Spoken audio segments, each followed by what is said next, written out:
Hi, I see a couple people coming in, so we'll just give it just a minute and then we'll go ahead and get started. I see that chat is enabled.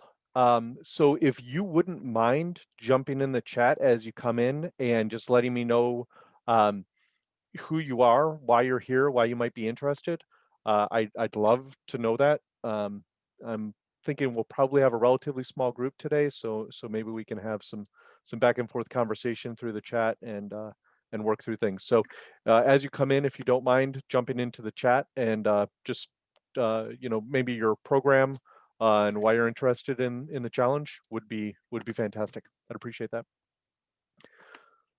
So I'm going to go ahead and share my screen and get us started. I'm This is probably not going to take the entire time that we have here, and I'm hoping that we can have a little bit of back and forth Q&A and interaction.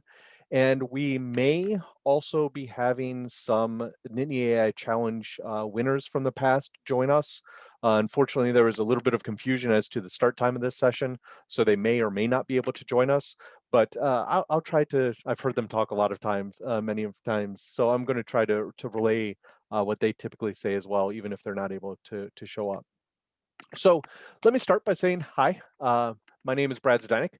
I'm the innovation strategist from the Nittany AI Alliance.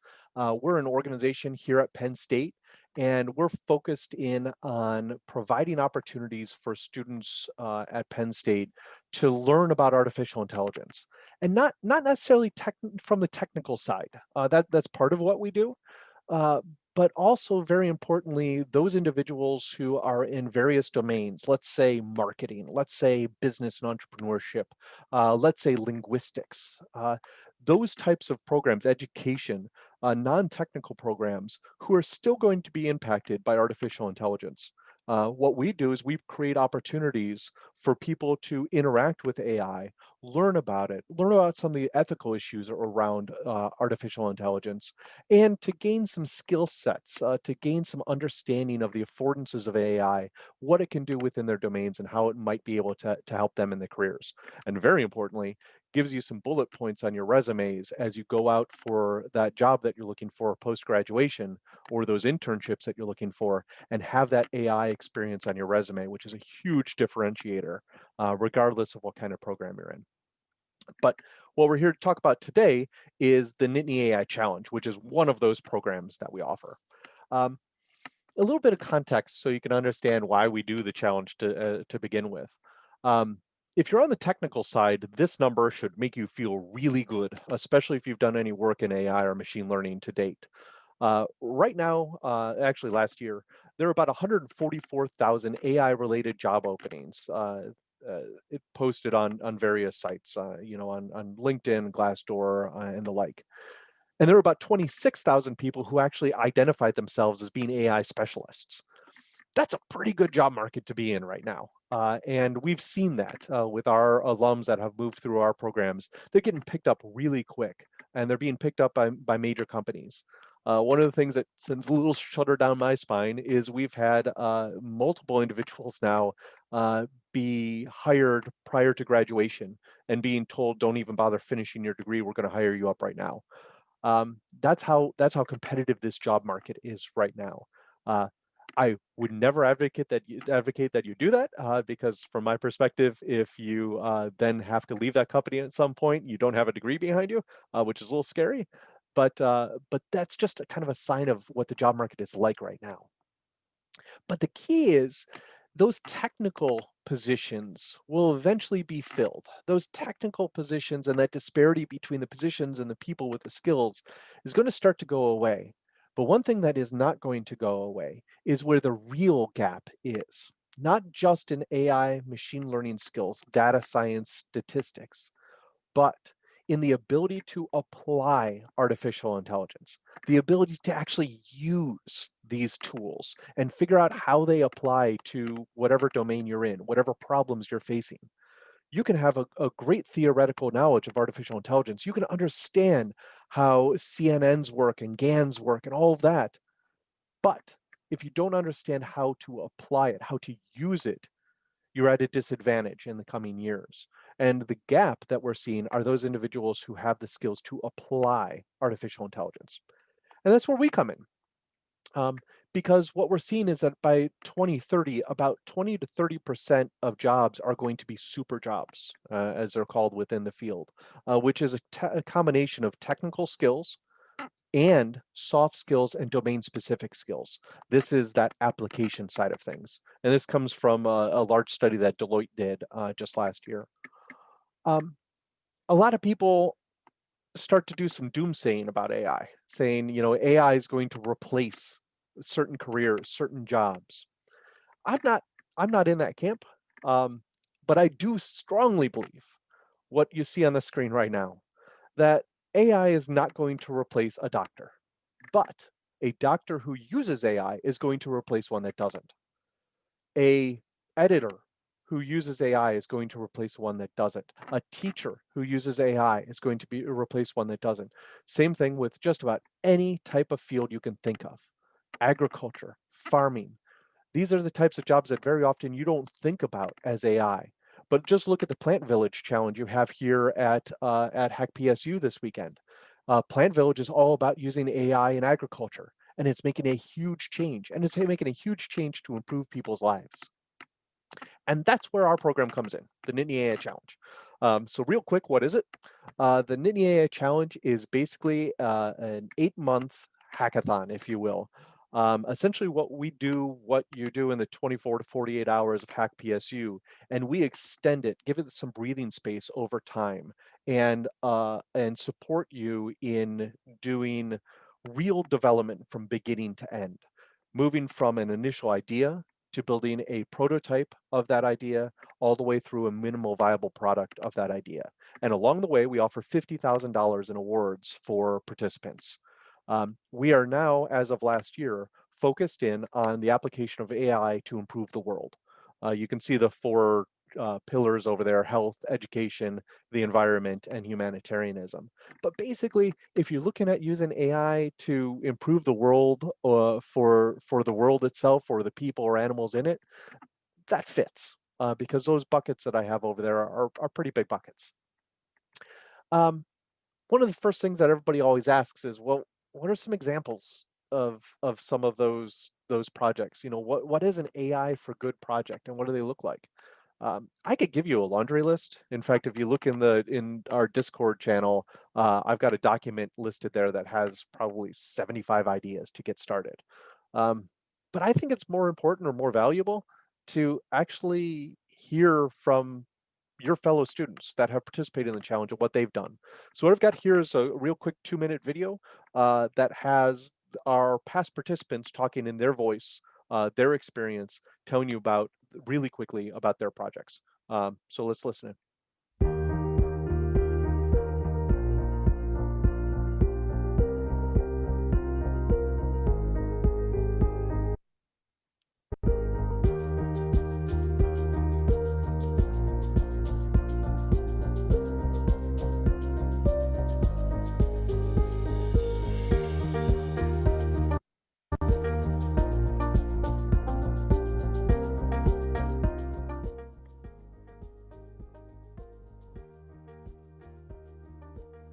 Our technology facilitates a connection between nonprofits and prospective volunteers to ease the process of serving local communities. And we have created an app that harnesses the power of artificial intelligence to help people with visual impairments navigate indoors and find objects. We've created a mobile app that uses sentiment analysis through AI to significantly reduce online bullying by social media users becoming more aware of their social impact and their footprint. And we have created a solution to sustainability that aims to reduce large-scale energy waste across the industrial sector. And we've created a tool for healthcare practitioners that recommends individualized treatment plans for patients suffering from major depressive disorder. And we are aiming to aid users in conserving and reducing energy costs by regulating their heating and cooling system, lighting, and other device usage. Our aim is to build an advanced and novel AI-based engine that would convert a long chronicle video into a short summary text along with analysis. Through this, We would like to reduce the impact of negative, inappropriate video content on the minds of content moderators. And we've created a tool for genetic and AI-based diagnosis and medical cost estimation that forewarns users about their chances of getting afflicted by a disease in the future based on their genetic makeup. We've created an artificial intelligence tool that can be used for assessment and improvement of child literacy to ensure that every child has what is needed for higher education. Our core objective is focusing on pixel classification of both biomedical micro-CT imaging. So that's well, we'll see if I can actually get there. We go. That's just a sample of our top teams from this past year, and you can see that their solutions vary greatly. We had solutions. Let me give you an example of the top four. So our top team won $17,000 last year. The team was titled Nian and Nian Sapo created an application that you could use on your smartphone that allowed teachers in, particularly in Africa, they were working in Kenya and primarily Kenya, I believe, they use this app to essentially allow teachers to assess where students were in their literacy, in their English language literacy. And the reason they did the project was because the team lead saw that his success in moving to Penn State and moving into higher education, getting all the opportunities he had, came from the fact that he was able to learn English as a young child. And he wanted to pass that on to the next generation of young children in his home country. So he brought a team together to create this app. For the question, which team won? We don't really consider, if you make it to the MVP phase, you're considered a winner. The Nian Sapo team was a team that won the most money, if you want to look at it that way. They won $17,000. Another team that won $7,000 was the last one you saw there, which was Open Vessel, which was focused on using artificial intelligence to analyze open CT images and to identify vasculature within those images. Essentially, they used AI to take low resolution medical images and make them higher resolution to help with individuals trying to do radiologists doing diagnoses. We also had solutions that had to do with connecting up nonprofits with volunteers. We had projects that were focused on energy efficiency for smart homes. You can kind of see the trend there. All these ideas are AI applications for good. One thing that I will say is that across those teams, definitely not everyone, and probably only maybe about half of the individuals had any experience whatsoever in artificial intelligence, machine learning, or statistics. And the vast majority of them had very basic levels. They had introductory levels of understanding of these tools.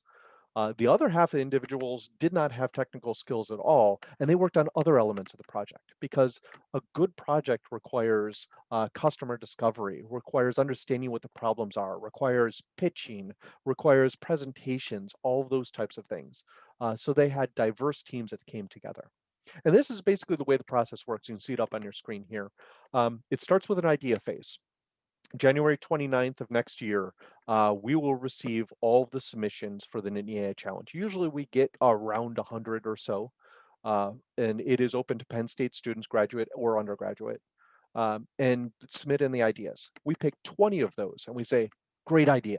Here's $500 to get you started. Now start building a prototype. And we give you some help. We connect you up with industry experts. We partner with IBM, with Microsoft, with Amazon, with Google. We connect you up with engineers from those companies to help you out. They work with you as kind of advisors, although you have to do the work. They work with you as advisors to help you in building a prototype. March 25th, you submit videos of those prototypes and they are reviewed by a panel of esteemed reviewers. These are CTOs and CEOs of companies that we work with. These are senior engineers at some of the AI companies we work with. They review those 20 submissions and they pick 10 and we give 10 of those teams $1,500, say, great job, now go build a minimal viable product. We then support you and help you again. You meet with me on a bi-weekly basis, and throughout the summer, you build out a minimal viable product of your idea. Then next fall, September 13th of 2021, you would come to University Park and you would get up on stage with the lights and the microphone and all that sort of stuff, and you would get up and you would pitch live in front of that audience of reviewers for a pool of $25,000. And that's how the whole thing works. So that's what it is. But why would you do it? Well, yeah, the money, the big check, that's part of it. And obviously that's a huge motivator, and it helps support you. But there's something more, because that's a one-time prize. It's a one-time gift. That is not what we are focused on. We are focused on, number one, giving you the knowledge and the opportunity to be able to dive into AI and learn about it. But we also try to catapult your career. And this quote from one of our past participants is I think very valuable. She was an individual Penn State Berkeley student. Didn't see the wide range of opportunities that everyone else saw for her. But through going through the challenge, she built up skill sets and confidence to be able to go out for her dream job. And she went out and reached out to Lockheed Martin. And when she reached out to Lockheed Martin for the interview, what ended up happening was they were focusing in on this Nittany Ai challenge experience that she helped lead her team through. And what they did was they were talking to her, the interviewer was talking to her about this experience, and this is what she focused in on. And she was able to leverage it to get that job that she wanted. And this is one example of many, many, many. We have a host of alumni who have moved on to jobs at Facebook, at Google, at IBM, at Lockheed Martin, at Accenture, at Deloitte. We've been very, very happy with where our alumni have been able to move on to. And it's part of this experience through the challenge that helps get you there, that helps you build out your resume. Because to be blunt, there are a lot of people graduating with the same exact degree on their resume as you have. What's your differentiator? What's that thing that sets you apart? Artificial intelligence, as you saw from the first couple slides, is a good thing to be in right now. It helps set you apart. It helps get you noticed. And the Nittany Ai challenge is one of the ways of doing that. So how do you start? Well, you kind of are. If you are doing our challenge here at the Hack, what you are doing is you're essentially, if you look at our timeline, what you're doing essentially is you're doing the prototype phase right now. Maybe proof of concept because you don't have a lot of time, but you're getting way ahead of everybody else just by forcing yourself to work over this 48 hours. So you're getting a huge jump over anybody else that is coming into this challenge in January. Leverage that. One of the things that you can't do at the Hack necessarily as well is to build that high-performing team. So obviously you're limited to the individuals who are participating in the hackathon. That is somewhat limiting because very often the population is very technical in nature. And as I said, you need other people with different types of skills on your team. Who's your graphic designer? Who's making this application look good? Who's your UX person? I did see that there are quite a few UX people here, so that you might have that covered. Who's the person who's going to do your presentations? Who's the person who can get up on stage in front of 40 people who are CTOs of companies and senior engineers? And we've got one person who used to brief President Obama. That's the type of level of reviewers. Who on your team can get up in front of that group and not be nervous and talk to them? Sometimes you need that business person on your team or that communications person. So what we did was we built a tool. See the URL up at the top. If you go to nittanyai.psu.edu/teams, what it is, and you're one of the first groups I'm telling who I'm disclosing this to this year. So there aren't a ton of people in it yet. But if you go there, what it does is you log in using your Penn State credentials and you create a profile. And you identify what your skill sets are. What are those things that you would say you are either intermediate or advanced at? And there's a whole set of skills that you can tick boxes on. And that creates a profile for you. Then you can go in and put in your idea. What's that idea you want to work on? Is it creating a literacy app for students in Kenya? You describe your idea there, and then you say, okay, here are the skills I need. I've got the technical stuff taken care of. I'm a machine learning expert, and that's not a problem. But I need someone in communications and I need a UX expert. So you tick those two boxes. Then what it does is the tool takes all those profiles with the skills that they said they had. They take your idea with the skills you say you need, and they match you up and they recommend you to each other. You still, of course, have final say in whether somebody joins your team or not, because it's more than just skills. Sometimes it's personality, but it helps facilitate that, and it helps you create a high performing team to be able to do what you want to do.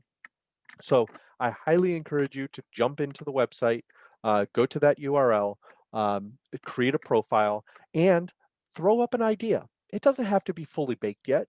Just what is going to get people interested? What do you think you want to work on? What's an idea that excites you? Go in there, put that information in, and get started on creating a team. Okay. So to wrap it kind of up a little bit, some pro tips. Number one, and you'll see this is font 10 times bigger than all the other fonts that are going to be on this page, because this is critical. Don't start with the technology. Don't think, what's cool in AI? All right, how can I use it? Think, what is the problem? Okay, now you've got a problem. Now, can AI address that? Can AI help? And then go there. Start with the why. I don't know if any of you know Simon Sinek. If you look him up on YouTube, Simon, and his last name is Senek, I believe. Maybe there's a C in there. But he does this great presentation on starting with why. I'm a huge advocate of that. Our most successful teams are always the one that start with the why. What is the problem you're solving, and why is it a problem? Then, once you do that, you've kind of gotten your idea together. Use this opportunity right here at HackPSU to get a jump start. I've already explained why that's important. Then, once Hack is over, and you're looking at, between November 7th and January 29th when the ideas are due, what are you doing? Well, one of the best things you can do is connect with faculty and staff here at Penn State in particular, to have them as mentors or advisors. There are individuals whose areas of expertise are these things you're interested in doing. Talk to them. I guarantee you, if you reach out to a faculty member and say, hey, I see you're working in this space. I'd really like to tap your brain for 15 minutes and get your thoughts on an idea I have, they will respond positively. We live for this stuff. This is why we work in a university, is to be able to work with you and help you on things like this. So reach out. If you don't know who to reach out to, use some Google Foo. Go onto Google and search for faculty that work in the space. If you still can't find anything, reach out to me. I will help you find someone who will help you. This is what I'm here for, and this is what gets me up in the morning, gets me excited. Make certain you recruit for a stellar team. Yes, is it fun to work with your 4 best friends on a project like this? Absolutely. But very often your 4 best friends have the same skill set you do. You need a diverse set of skills on your team. So have those 4 friends and add some more people to it. So within HackPSU, you're limited to 5 team members. Within the Nittany Ai Challenge, you are not. You can have as many team members as you want. Also, I saw the question, is it only for US students? No, it is not. As long as you are a Penn State student, you're a Penn Stater, you're eligible. And let me qualify that even more. If you are a Penn State student on January 29th, 2021, you are eligible for the challenge. If you graduate in May, even though the challenge goes past May, you're still eligible. You're still perfectly fine. You just have to be a enrolled student on January 29th, 2029. Okay. And it doesn't matter if you're international, if you're US based, none of that matters. Okay. And the last kind of pro tip is talk with me. So I will tell you this, and this is not to pat myself on the back or anything like that. It's just to tell you the truth. Of the top 4 teams that won money last year, 3 of those top 4 teams started working with me before the due date in January. Now, is that did they get there because they talked with me? No. The reason they got to that point was because they took the initiative. They showed that they were willing and interested in working on putting together a really good project. It wasn't me that brought them the special sauce. It was them and what they were doing and getting started by reaching out to people in the very beginning that set them on the right path. So I am here to help you. I'm here to connect you up with opportunities. I'm here to connect you up with people if it would be of any help whatsoever. So reach out to me, and I am going to real quick put my email address because oops, that is not it. Sorry. I noticed that I did not put it on my presentation. So my email address is baz122@psu.edu. You can reach out to me. If you use Teams, I'm in Teams all the time. You can find me there. LinkedIn, you can reach out to me on LinkedIn. I'd be more than happy to connect with you connect up with you on there. But reach out to me. Give me your idea. Tell me what you need, and I will help in any way that I possibly can. Okay. Now, I was supposed to have two experts here who were participants from the Nian Sapo team that had won the challenge last year or had received the most money in the challenge last year. Unfortunately, they were not able to make it. We had a bit of confusion as to the start time. They are ready and raring to go at noon, but unfortunately it's not noon. So unfortunately they won't be here. But if you know Tanish or Rithik, you can reach out to them at any point and talk with them about their experiences, or anyone who has participated in the challenge. I know our alums are always really happy to talk about their experiences, what they've done. I asked every single top team from last year if they would be willing to mentor future teams, and every single one of them said yes. So if you want a connection with one of the other teams, if you want to reach out to me and say, hey, I'm interested in doing something in bioscience. I think one of you said that you were, maybe that was in another conversation, but if you're interested in bioscience, I'd say, all right, let me connect you up with the MedArmor team who did the genetic testing to anticipate likelihood of future diseases. Or I'll connect you up with the Open Vessel team who did the radiology work.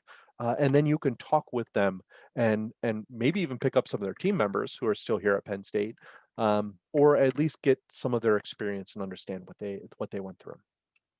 So with that, that's kind of all that I had as an overview of this whole thing. Are there any other questions that any of you have? I think you could raise your hand and maybe we can elevate you to use your mic. Otherwise, you could just put something in chat if you wanted. But I'll give you just a couple seconds to think about any questions you might have. While you're thinking or possibly typing in, I'll just also say, if you want to reach out to me through Discord, I can talk over the next 24 hours or I guess more than 24 hours while we're still here at the Hack, and I can help out any way I can there. Look in the Nittany Ai Alliance Discord channel because I put some resources in there that can potentially help you. I've got a list of ideas to get you inspired on there. I've got a list of data sets. One of the biggest issues with an AI application is finding the data first. I have a whole host of huge data sets available and listed and hyperlinked in a spreadsheet that's on our sheet. So you can get some information there. Send my LinkedIn. If you just search me, Brad Zdenek, I think it's actually linkedin.com/Brad Zdenek. But there's my name. You should be able to search for me on LinkedIn really easily there. Okay. Kareem, let's see. Can I? Oh, looks like you. There you go. Hello. Hey, how's it going? How's it going? So my team and I, we're focusing in on the challenge of that the Nittany AI has for the hack, and Yeah. we're working on basically like COVID and stuff. So I don't want to say too much, but like, yeah. Do you have a data set for like specifically the Pennsylvania counties? Like we know there's data for like all of the US, but like we're just trying to like scope it smaller scale just because like we already have the UI and front end stuff and we're working on the back end coding. Yeah. It's just we want to make sure that the we can like have the proof of concept more focused so it's not yeah. So like, cause like right now it's just all of Pennsylvania data, and we're trying to have it to where it's like the counties. So like, do you have any data set for that? So I do not know if I have it linked in the spreadsheet that I've got linked in the Discord channel, but I do know where to find one. So if you actually, if you ping me and through Discord, if you want to do it through a private direct message, you can get me through a DM. Otherwise, if you want to do it through the channel, we can do it there so everybody sees it. But ping me, and as soon as we're done with this, I will find that data set and I'll link it for you. Okay? All right, thank you. A couple places that I'd also highly recommend, just generally for all of you. If you're a Reddit user, there are a couple great subreddits for data sets. I've got them linked in that spreadsheet, but I believe it's Reddit. The subreddit is actually called datasets. So reddit.com/r/datasets is a phenomenal resource for finding these, and they have right at the top pinned coronavirus datasets, and it also includes state datasets and the like. You can also go to the subreddit coronavirus PA. And I know at least in the past they had a data set pinned there that you could use, something open source. You could also always go into GitHub and search GitHub for what you're looking for, and that's a great way of finding open data sets that are available to you. But like I said, reach out to me through Discord and I'll get you some direct links. Okay. Any other questions from the rest of you here? I don't see any in the chat. So with that, if there are no other hands popping up in the next 30 seconds, I'll just thank you for being here. Thank you for doing what you're doing in the hack. I'm really excited to see what you're able to come up with and what you're able to show me tomorrow. And then very importantly, how we can take what you did here at the hack and leverage it so it's more than just something you did over 48 hours. And maybe getting, a $99 Amazon gift card. What could you do to leverage this to accelerate your career? What can you do to improve the world? One of our taglines is, what if your idea changes everything? Because whether you realize it or not, you can have an enormous impact on this world. And these little solutions that start at a hackathon as a proof of concept can take off and be something enormous down the line.